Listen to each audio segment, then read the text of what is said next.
The sun was supposed to shine brightly on this long-awaited day, but instead, a storm of betrayal and heartbreak loomed over the Forrester mansion. Monday's episode of The Bold and the Beautiful opened with flowers still draped across the terrace, champagne glasses left half full, and a bride left standing with her world shattered. Taylor Hayes, elegant in her ivory gown, was no longer a glowing bride-to-be. She was a woman scorned, seething with fury, searching desperately for someone to blame for Ridge's sudden and cruel vanishing act. The aftermath of a runaway groom. Ridge Forrester's disappearance on the very morning of his wedding wasn't just a no-show. It was an earthquake that rattled the lives of everyone gathered. Taylor, fighting to maintain her composure, turned from grief-stricken whispers with her children to an explosion of accusation. "I should have known this would happen the moment Brooke set foot in this house," Taylor hissed, her voice trembling with fury. Her gaze landed on Brooke, who stood at the edge of the room, looking pale and shaken, unsure whether to defend herself or slink away in shame. But Taylor wasn't finished. "And you, Eric," she continued, turning sharply toward the Forrester patriarch. "You enabled this. You have always enabled Ridge, always looked the other way when he broke hearts, when he abandoned his family, when he refused to commit. And now, because of your silence, because of your blind loyalty, I'm left humiliated in front of everyone I love." The room froze. Steffi, who had been trying to calm her mother, looked torn. On one hand, she wanted to protect Taylor from public collapse, but on the other, her loyalty to her grandfather made Taylor's accusations cut all the deeper. Brooke's silent guilt. For once, Brooke Logan didn't rush to argue or plead her innocence.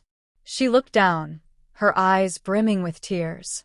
Everyone in the room remembered Ridge's recent slip-ups, his moments of hesitation, his conflicted stares at Brooke even as he declared his devotion to Taylor.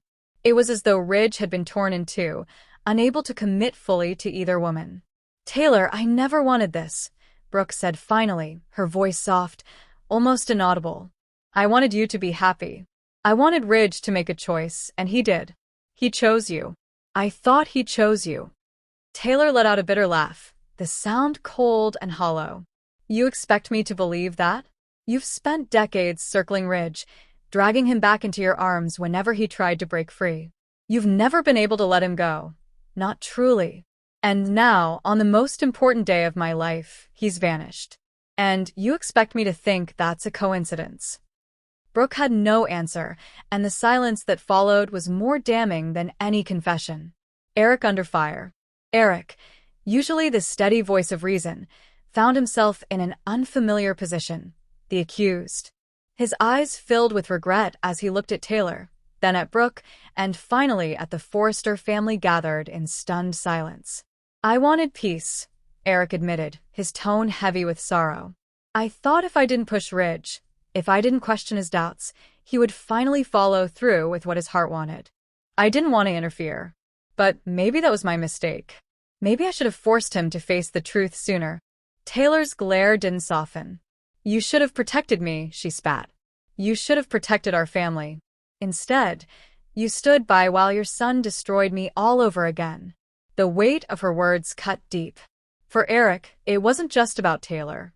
It was about all the times Ridge's indecision had left women in tears, about the cycle of heartbreak that seemed woven into the Forrester legacy. Steffi and Thomas torn. As Taylor's fury spread, her children stood caught in the crossfire. Thomas, his jaw clenched, finally spoke up. "This isn't about Brooke or Granddad. This is about Dad." He walked away. He made this choice.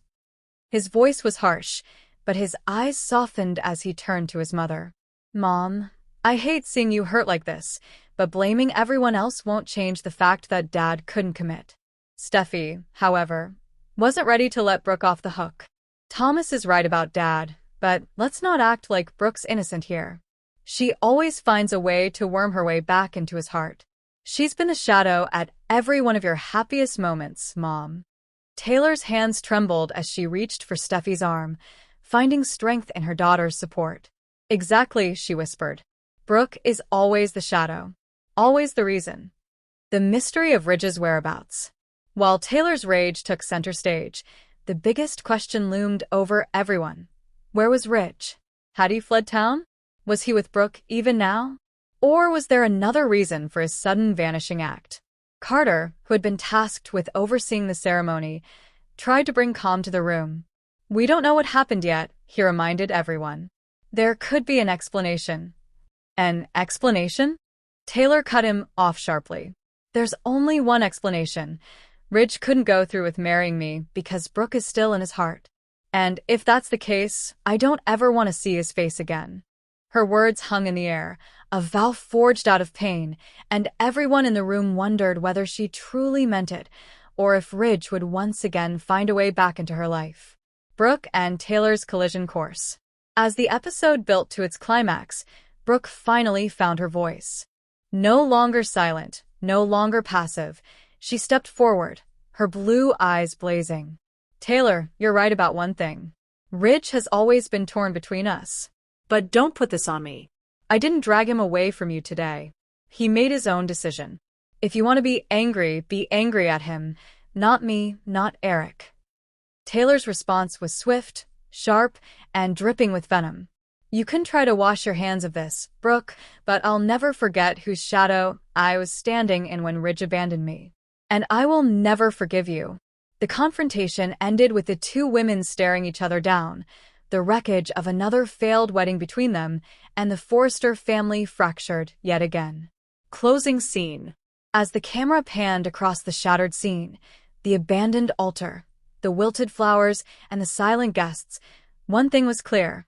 Ridge Forrester's disappearance had set the stage for yet another explosive chapter in the Brooke-Taylor war. Taylor, consumed with rage, vowed privately to Steffi that she would never allow Brooke to win again. Brooke, shaken but resolute, whispered to herself that if Ridge had run to her, she wasn't sure she could take him back this time.